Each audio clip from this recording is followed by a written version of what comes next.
नमस्कार। मैं डॉक्टर अशोक त्रिपाठी आपका स्वागत करता हूं एक बार फिर अपने channel history culture historiography and research methodology में। मित्रों, पिछली बार हमने समुद्रगुप्त के ऊपर बातचीत की थी।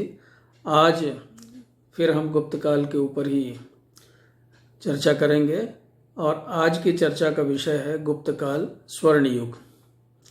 मित्रों, आप जानते हैं कि गुप्त काल को क्लासिकल एज या श्रेणीय युग के नाम से भी जाना जाता है। क्लासिकल एज का मतलब ये होता है कि किसी विशेष कालखंड में जब चतुर्दिक प्रगति होती है किसी देश की, किसी राष्ट्र की, यानी कि राजनीतिक क्षेत्र में, सामाजिक क्षेत्र में, आर्थिक क्षेत्र में, सांस्कृतिक क्षेत्र में कहने का मतलब कि हर तरह से सभी क्षेत्र एक प्रकार की प्रगति का, एक प्रकार की वृद्धि का, एक प्रकार की गतिशीलता का अनुभव करते हैं, तो उस युग को हम क्लासिकल एज कहते हैं। क्लासिकल एज या श्रेणीय युग, यानी कि क्लासिकल का मतलब हो गया कि समथिंग वेरी स्पेशल, कोई इस तरह का युग है जो कि बहुत ही खास है, बहुत ही विशेष है। और इसे प्रायः सभी भारतीय इतिहासकारों ने माना है कि गुप्त काल क्लासिकल एज था। वो चाहे प्राचीन काल के इतिहासकार हों, चाहे आधुनिक काल के इतिहासकार हों। हालांकि इस बात को लेकर के इतिहासकारों में थोड़ा मतभेद है। आधुनिक वामपंथी विचारधारा के कुछ इतिहासकार, डॉक्टर रोमिला थापर और कुछ और इतिहासकार हैं, जो कि गुप्त काल को स्वर्ण युग मानने में थोड़ा संदेह प्रकट करते हैं। उनका ये कहना है कि जो 20वीं शताब्दी के प्रारंभ में जो राइटर्स, जो लेखक इतिहास लिख रहे थे, उनके लिए गुप्त काल एक तरह के यूटोपिया की तरह से था, एक आदर्श राज्य की तरह से था, और वो प्राचीन काल में ही एक आदर्श राज्य की कल्पना करते थे। उनका ये कहना है कि गुप्त काल में निश्चित रूप से विकास हुआ, लेकिन यह विकास और प्रगति केवल उच्च वर्गों तक ही सीमित थी, और जो आम जनता थी, निम्न वर्ग के जो लोग थे, वहाँ तक वो विकास कितना पहुँचा, कितना नहीं पहुँचा, यह चर्चा का विषय है। तो उनका ये भी कहना है कि यह जो प्रगति थी वो केवल उत्तर भारत तक ही सीमित थी, जबकि दक्षिण भारत में आगे की शताब्दियों में चल करके काफ़ी विकास हुआ। मतलब इस तरह की जो प्रगतिशीलता और विकास का एक दौर चला दक्षिण भारत में, वो आगे की शताब्दियों में हुआ। लेकिन यह एक विवादित विषय है।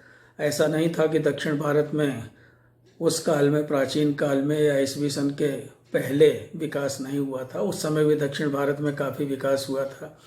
संगम युग को हमें नहीं भूलना चाहिए, जिस समय महान शासक हुए थे, और साथ ही साथ जो है साहित्य और कला वगैरह के क्षेत्र में भी काफ़ी प्रगति हुई थी उस समय। तो खैर, हम इस विवाद में न पड़ करके हम केवल आपके समक्ष कुछ इस तरह के तर्क रखेंगे जिससे ये सिद्ध होता है कि गुप्त काल स्वर्ण युग था। तो मित्रों, प्राचीन भारत के इतिहास में गुप्त काल को स्वर्ण युग संबोधित किया गया है। इस युग में राजनीतिक, आर्थिक, धार्मिक एवं सांस्कृतिक दृष्टिकोण से भारतवर्ष की अभूतपूर्व प्रगति हुई। वी. स्मिथ लिखते हैं कि हिंदू भारत के इतिहास में महान गुप्त सम्राटों का युग जितना सुंदर और संतोषजनक है, उतना अन्य कोई युग नहीं है। यह युग यानी कि गुप्त काल राजनीतिक एकता का युग था, आर्थिक संपन्नता का युग था, धार्मिक स्वतंत्रता और सांस्कृतिक जागरण का युग था, और इस युग में भारत का विदेशों के साथ व्यापारिक और सांस्कृतिक संबंध स्थापित हुआ। विदेशों में भारतीय सभ्यता का प्रचार प्रसार हुआ। बार्नेट ने लिखा है कि इस युग की तुलना यूनान के सम्राट पेरिक्लीस के युग से की जा सकती है। यानी बार्नेट जो है वो गुप्त काल की तुलना पेरिक्लीस के युग से करता है। तो गुप्त काल के स्वर्ण युग होने की सार्थकता के समर्थन में हम कुछ तर्क उपस्थित कर सकते हैं। अब पहली बात हम करते हैं कि गुप्त काल जो है वो राजनीतिक एकता का युग था। राधा कुमुद मुखर्जी जिन्होंने गुप्त काल पे काफ़ी काम किया है, उनका ये कहना है कि यह एक राजनीतिक एकता का युग था। इस एकता को स्थापित करने का श्रेय महान गुप्त सम्राट समुद्रगुप्त को है। अशोक महान की मृत्यु के उपरांत संपूर्ण भारत में जो एक विच्छिन्नता आ गई थी, जो एक विघटन की प्रक्रिया, विकेंद्रीकरण की प्रक्रिया शुरू हो गई थी, उससे समुद्रगुप्त ने ही समाप्त किया और भारत को पुनः एक राजनीतिक सूत्र में बांधने में सफल हुआ। मित्रों, समुद्रगुप्त को भारत का नेपोलियन कहा जाता है। जैसे मैंने आपको पिछले वीडियो में बताया था, बी ए स्मिथ ने उसे भारत का नेपोलियन कहा है और इसमें कोई अतिशयोक्ति नहीं है। समुद्रगुप्त के बाद उसके पुत्र चंद्रगुप्त विक्रमादित्य ने, जो कि महान सम्राट था, उसने न केवल राज्य की सीमाओं में वृद्धि की अपितु उसकी सुरक्षा पर भी पूरा ध्यान दिया। उसने शकों तथा वाहलिकों को अपने सामने नतमस्तक होने पर मजबूर कर दिया। और उसके अलावा जो है इस वंश का जो तीसरा प्रतापी शासक था मित्रों, वो स्कंदगुप्त था। स्कंदगुप्त सम्राट स्कंदगुप्त ने हूणों के आक्रमणों का डट कर के मुकाबला किया और अपने पूर्वजों के विशाल साम्राज्य में उसने शांति और सुव्यवस्था बनाए रखने में काफ़ी योगदान दिया। उसमें काफ़ी सफल हुआ वह। इस प्रकार से हम देखते हैं कि राजनीतिक दृष्टिकोण से गुप्त काल जो था वो एक गौरवपूर्ण काल था, एक राजनीतिक एकता का युग था। साथ ही साथ हम ये देखते हैं कि गुप्त काल शांति एवं सुव्यवस्था का युग था। इस युग में देश इतना धन धान्य पूर्ण हो गया कि इसे सोने की चिड़िया कहा जाने लगा। जो हम सुनते हैं कि सोने की चिड़िया, तो वो गुप्त काल से ही संबंधित है। न्याय की इतनी सुंदर व्यवस्था की गई थी कि जितनी पहले कभी नहीं थी।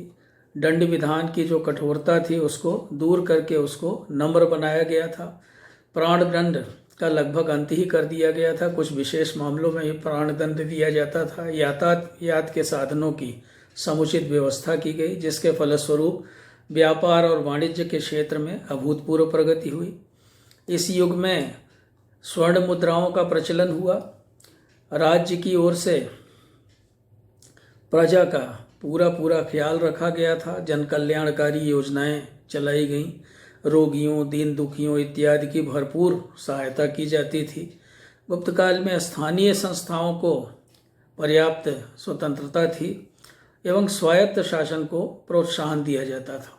इस काल में जो व्यवस्था अपनाई गई वह आगे आने वाली पीढ़ियों के लिए एक आदर्श व्यवस्था बन गई। प्रशासकीय दृष्टिकोण से भी गुप्त काल को स्वर्ण युग कहना अनुचित नहीं है। जैसा कि हमने देखा कि काफ़ी काम किया गया। गुप्त काल धार्मिक स्वतंत्रता का युग था। ब्राह्मण धर्म का इस युग में पुनरुद्धार हुआ और संपूर्ण भारत में इसकी तूती बोलने लगी। मित्रों, इसके अलावा हम ये देखते हैं कि यद्यपि ब्राह्मण धर्म का प्रचार प्रसार हुआ, किंतु गुप्त सम्राटों को अगर हम देखें तो वो संकीर्ण नहीं थे। उनकी विचारधारा संकीर्ण नहीं थी। उन्होंने दूसरे सभी धर्मों को भी संरक्षण दिया। यद्यपि गुप्त सम्राट ब्राह्मण धर्म के अनुयायी थे, किंतु वे सभी भारतीय धर्मों को समान रूप से देखते थे। सभी धर्म के लोगों को धार्मिक स्वतंत्रता प्राप्त थी और इस धार्मिक सहिष्णुता का भारत में बसे जो विदेशी थे, भारत में बसे विदेशियों ने भी इसका पूरा लाभ उठाया। तो एक तरह से सभी विदेशियों को भारतीयों ने आत्मसात कर लिया था और अपने व्यापक दृष्टिकोण एवं धार्मिक सहिष्णुता का उन्होंने परिचय दिया था।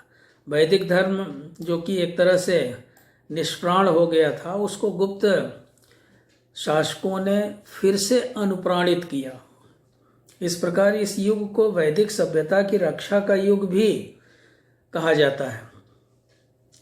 समुद्रगुप्त, चंद्रगुप्त द्वितीय, स्कंदगुप्त, कुमारगुप्त इत्यादि ने अश्वमेध यज्ञ किए और दान इत्यादि प्रचुर मात्रा में दिए, और उन्होंने वैदिक धर्म की प्रतिष्ठा को पुनः स्थापित किया। अनेक शैव एवं वैष्णव मंदिरों का निर्माण कराया गया। वैदिक धर्म के साथ ही साथ संस्कृत भाषा की भी सर्वतोमुखी उन्नति हुई, और गुप्त काल में संस्कृत एक तरह से आप कह सकते हैं कि राष्ट्र भाषा बन गई। हम साहित्य की बात करें तो साहित्य, कला एवं विज्ञान की इस काल में अभूतपूर्व प्रगति हुई। अनेक प्रसिद्ध ग्रंथ इस काल में रचे गए। मित्रों, किसी भी देश में साहित्यिक प्रगति तभी हो सकती है जब वहाँ शांति, सुव्यवस्था और संपन्नता हो, लोग मानसिक रूप से सशक्त हों, विद्वानों का आदर किया जाता हो। ये सभी बातें गुप्त युग में विद्यमान थी। क्यों? क्योंकि वहाँ के जो शासक थे, वहाँ के शासक व्यक्तिगत रूप से साहित्य में रुचि लेने वाले थे, स्वयं भी साहित्यकार थे कुछ शासक, और साहित्यकारों को प्रश्रय देते थे, उनको संरक्षण देते थे। तो ये सभी बातें गुप्त काल में विद्यमान थी। परिणामतः साहित्य की इस युग में बहुत उन्नति हुई, बहुत प्रगति हुई। गुप्त सम्राट विद्या व्यसनी सम्राट थे, और सम्राट समुद्रगुप्त जो कि कविराज के नाम से विख्यात है, इससे हम सहज ही अनुमान लगा सकते हैं कि गुप्त काल में साहित्यकारों को कितना सम्मान दिया जाता था, मान दिया जाता था। तो साहित्यकारों और विद्वानों का के आश्रयदाता थे उस काल के शासक। इस युग के प्रसिद्ध साहित्यकारों और दार्शनिकों में कई नाम हैं, आप सब जानते हैं बहुत सारे, जैसे कालिदास, विशाख दत्त, वाराहमिहिर, हरिशेण, वसुबंधु इत्यादि प्रसिद्ध हैं। महाकवि भास। तो कालिदास को कवि कुल गुरु कहा जाता है। कालिदास इस युग के सबसे बड़े कवि और नाटककार थे। इस युग के ही नहीं बल्कि अभी तक भारत में जितने भी साहित्यकार पैदा हुए हैं उनमें सबसे उच्च स्तर के कवि कालिदास थे। उन्होंने कुमार संभव, रघुवंश, मेघदूत नामक काव्य ग्रंथ रचे। उन्होंने अभिज्ञान शाकुंतल, विक्रमोर्वशीय और मालविकाग्निमित्र नामक नाटकों की रचना की। अभिज्ञान शाकुंतलम को विश्व का सबसे अच्छा नाटक माना जाता है। विश्व के सबसे अच्छे नाटकों में इसकी गणना होती है। इसके अलावा अनेक अन्य ग्रंथ भी विभिन्न साहित्यकारों द्वारा लिखे गए। वृक्षकटिक, मुद्रा राक्षस, पंचतंत्र, हितोपदेश, वासवदत्ता, अमरकोश, अमर सिंह का, काव्यादर्श दंडी इत्यादि इस युग के दूसरे प्रमुख ग्रंथ हैं। रामायण और महाभारत भी इस काल में फिर से लिपिबद्ध किए गए, लिखे गए। ब्राह्मण ग्रंथों का इस युग में पुनरुद्धार हुआ। पुराणों का संवर्धन किया गया।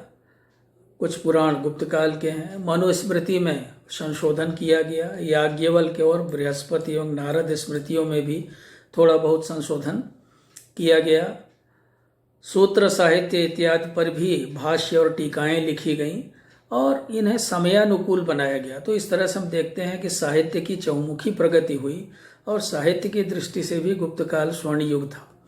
गणित और ज्योतिष के क्षेत्र में अभूतपूर्व प्रगति हुई। इस युग के प्रमुख गणितज्ञ आर्यभट्ट एवं ब्रह्मगुप्त थे और वाराहमिहिर इस युग के सबसे बड़े ज्योतिषी थे।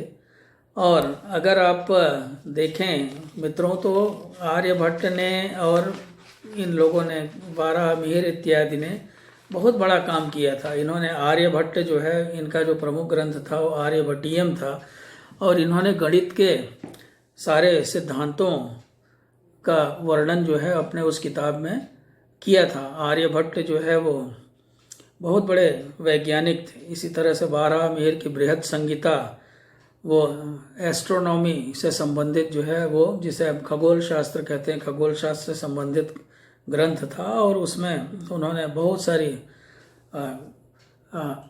खगोल शास्त्र की बातें तो लिखी ही हैं, साथ ही साथ उसमें आपको जियोग्राफी और उसके अलावा उन्होंने बॉटनी, फिजिकल ज्योग्राफी, बॉटनी और नेचुरल साइंसेस इत्यादि के ऊपर भी उन्होंने काफ़ी काम किया।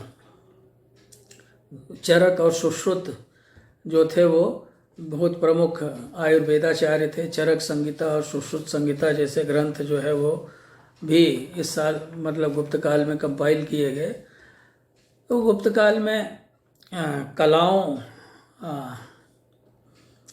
की भी आशातीत उन्नति हुई। मूर्ति कला, वास्तुकला, चित्रकला, संगीत कला और अन्य सभी प्रकार की जो कलाएं थी वो काफ़ी ऊंचाई पे पहुंची। उनको संरक्षण दिया गया। उनके संरक्षण के परिणाम स्वरूप जो है ये कलाएं काफ़ी फूली फली और इनका स्तर जो है वो काफ़ी ऊंचा उठा। हालांकि कुछ इतिहासकारों ने वास्तुकला पर थोड़ा दुख व्यक्त किया है कि इस काल के जो वास्तुकला के जो नमूने थे वो नष्ट हो गए हैं, लेकिन अभी भी बहुत सारे नमूने हमारे पास वास्तुकला के बचे हुए हैं और जिनको देख करके लगता है कि वास्तुकला भी काफ़ी समुन्नत थी। तो कला की उन्नति के लिए वांछित परिस्थितियाँ गुप्त काल में विद्यमान थी। इस युग की कला की सबसे बड़ी विशेषता यह है कि उस पर विदेशी प्रभाव नाम मात्र का था। इस युग की कला विशुद्ध भारतीय कला थी और भारतीय कलाकारों ने शुद्ध देशी शैली को अपना करके अपनी कलाकृतियों का निर्माण किया। खास करके मूर्ति कला जो मथुरा वगैरह में विकसित हुई थी उस पर विदेशी प्रभाव बिल्कुल भी नहीं था। मौर्य साम्राज्य के पतन के पश्चात भारत में विभिन्न विदेशी जातियां आकर के रहने लगी थी, निवास करने लगी थी।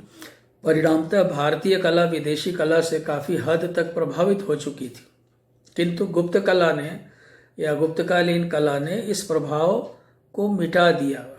उन्होंने विदेशी तत्वों को स्वीकार नहीं किया और विशुद्ध भारतीय कला को जन्म दिया। इस युग की स्थापत्य कला की प्रगति उल्लेखनीय है। इस युग के अधिकांश भवन यद्यपि अब नष्ट हो गए हैं, तथापि अनेक मंदिर, चैत्य, विहार, स्तूप इत्यादि अब भी विद्यमान हैं जो तत्कालीन कला की उच्चता का प्रमाण है। सारनाथ के स्तूप, अजंता एलोरा की गुफाएं, भीतरगांव का मंदिर, दशावतार मंदिर इत्यादि, तिगवा का मंदिर, नचना कूथर का मंदिर, तो इस तरह से बहुत सारे मंदिर जो हैं वो अभी भी हैं। उनके खंडहर हमें प्राप्त होते हैं जिनसे हमें न केवल मंदिर की वास्तुकला का पता चलता है बल्कि गुप्तकालीन शासकों की धार्मिक अभिरुचियों का भी पता चलता है कि वो किन देवी देवताओं की उपासना करते थे, किन की पूजा करते थे। हमें अब दशावतार मंदिर में भगवान विष्णु के 10 अवतारों के बारे में जानकारी मिलती है। बहुत सारे मंदिर शैव धर्म से संबंधित हैं, बहुत सारे मंदिर वैष्णव धर्म से संबंधित हैं। तो इससे ये पता चलता है कि दोनों ही धर्मों को पर्याप्त आदर दिया जाता था। साथ ही साथ बौद्ध धर्म से संबंधित चैत्य, विहार इत्यादि बड़ी संख्या में हमें मिलते हैं। चित्रकला में हम देखते हैं जो अजंता की चित्रकला थी उसमें बहुत सारे चित्र बनाए गए थे बौद्ध धर्म से संबंधित। तो कुल मिलाकर के हम ये देखते हैं कि इस काल में काफ़ी विकास हुआ था कला का। मित्रों, मूर्ति पूजा का प्रचलन इस समय तक धीरे धीरे काफ़ी हो गया था और मूर्ति पूजा का प्रचलन हो जाने से हम ये देखते हैं कि मूर्तियों के निर्माण में काफ़ी प्रगति हुई। मूर्तियों का बहुत तेज़ी से निर्माण होने लगा। परिणामतः मूर्ति कला की प्रगति हुई और ये मूर्तियाँ विशुद्ध भारतीय शैली की हैं और इनमें नैतिकता पर अधिक ध्यान दिया गया है।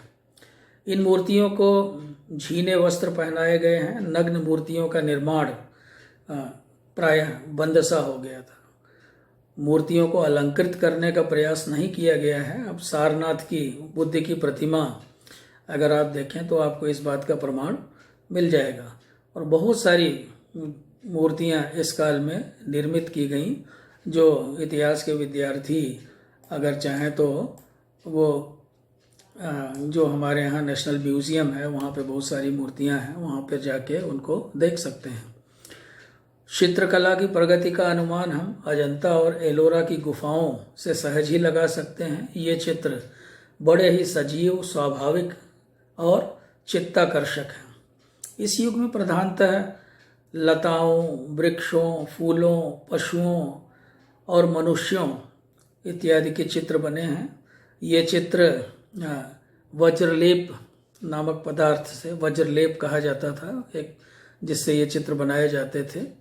तो इस तरह से हम ये देखते हैं कि ये जो अजंता का जो कला थी वो गुप्त काल की जो कहते हैं क्लासिकल आर्ट, जो गुप्त काल का जो क्लासिकल आर्ट था उसके बहुत ही सुंदर नमूने हैं। मैंने अजंता की चित्रकला पर भी एक अलग से वीडियो बनाई थी, वो वीडियो आप लोग देख सकते हैं, जिसमें बहुत ही विस्तार से अजंता की चित्रकला के बारे में हमने चर्चा की है। गुप्त सम्राट संगीत प्रेमी सम्राट भी थे और समुद्रगुप्त की मुद्राओं में उसको स्वयं वीणा बजाता हुआ प्रदर्शित किया गया है और वह स्वयं बहुत बड़ा संगीत प्रेमी था। उसकी वीणा वादन शैली की बहुत सारी मुद्राएं हमें प्राप्त हुई हैं और वह संगीतकारों को आश्रय भी देता था। वो कहते हैं कि वो कविता वगैरह भी लिखता था, हालांकि उसकी कविताएं जो हैं वो अब इस समय अप्राप्य हैं, फिर भी उसकी कविराज उपाधि से ये पता चलता है कि वो निश्चित रूप से वो काव्य रचना करता रहा होगा। नाट्य कला पर अनेक ग्रंथ इस काल में लिखे गए। नाट्य कला जो है वो बहुत ही ज़्यादा विकसित हुई इस काल में, जिसका कि आप कालिदास के ग्रंथों से आपको अभी मैंने ऊपर चर्चा की, आप उसका सहज ही अनुमान लगा सकते हैं। तो इतिहासकार यह भी अनुमान लगाते हैं कि शायद इन नाटकों का मंचन भी रंगमंच पर होता रहा होगा, क्योंकि बहुत सारे नाटक इस तरह के लिखे गए हैं जिनमें जो रंगमंच पे जैसे नाटक खेले जाते हैं तो उस तरह से उन नाटकों की भूमिका वगैरह उसी तरह से बनाई गई है और ऐसा लगता है कि वो मंचन के लिए ही बनाए गए थे। हैवेल नामक इतिहासकार जो है वो गुप्त काल की प्रशंसा करते हुए लिखता है कि इस समय कला के क्षेत्र में यदि बात की जाए तो कला के क्षेत्र में गुप्त काल संपूर्ण एशिया का शिक्षक था। तो हैवेल का मानना है कि कला के क्षेत्र में गुप्त काल पूरे एशिया का शिक्षक था। महर्षि अरविंद को हम नहीं भूल सकते हैं। महर्षि अरविंद ने गुप्त काल की भूरी भूरी प्रशंसा की है। उन्होंने यह लिखा था कि भारत ने अपने इतिहास में जीवन की शक्ति का इतना बहुमुखी विकास नहीं देखा जितना कि गुप्त काल में हुआ। तो उनका यह कथन निश्चित रूप से सत्य है। मुद्रा कला में भी इस युग में काफ़ी प्रगति हुई। पहले गुप्त सम्राटों ने विदेशी मुद्राओं का अनुकरण किया था, किंतु बाद में विशुद्ध भारतीय मुद्राओं का प्रचलन किया गया। मुद्राओं की बनावट बहुत ही मनमोहक है। इन पर गुप्त सम्राटों का यशोगान किया गया है। इन मुद्राओं पर अंकित जो चित्र हैं वो अपने आप में एक विशेषता लिए हुए हैं। अब हम बात करते हैं कि विदेशों में भारतीय संस्कृति का प्रसार जो इस काल में हुआ। गुप्त काल में विदेशों में भारतीय संस्कृति और सभ्यता का प्रचार प्रसार भी हुआ, तो इसलिए इसको भारतीय संस्कृति एवं सभ्यता के विदेशों में प्रचार का युग भी कहा जाता है।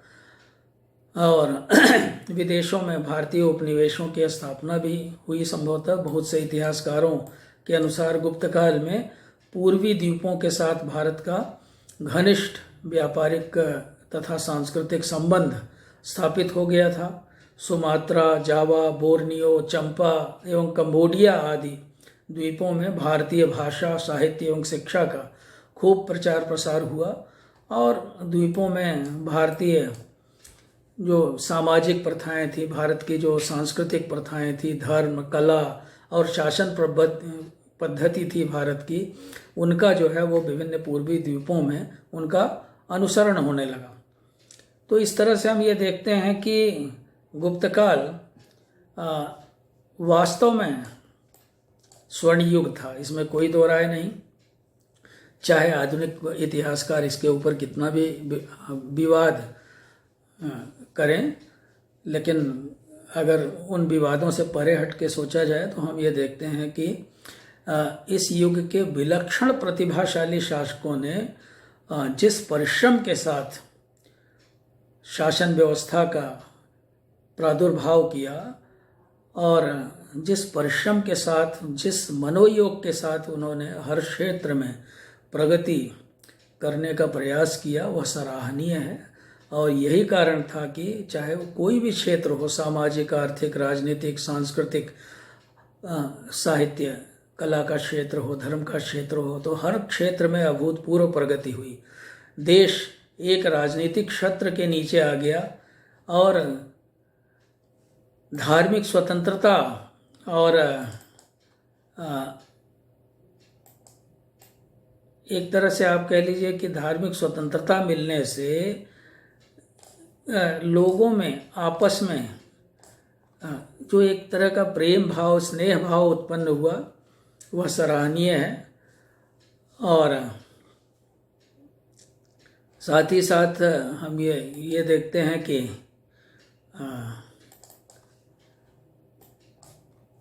आर्थिक संपन्नता इस काल की एक बहुत बड़ी विशेषता थी और आर्थिक संपन्नता के कारण इस काल में प्रजा की भी काफ़ी उन्नति हुई निश्चित रूप से। हालांकि अब यह एक विवाद का विषय है।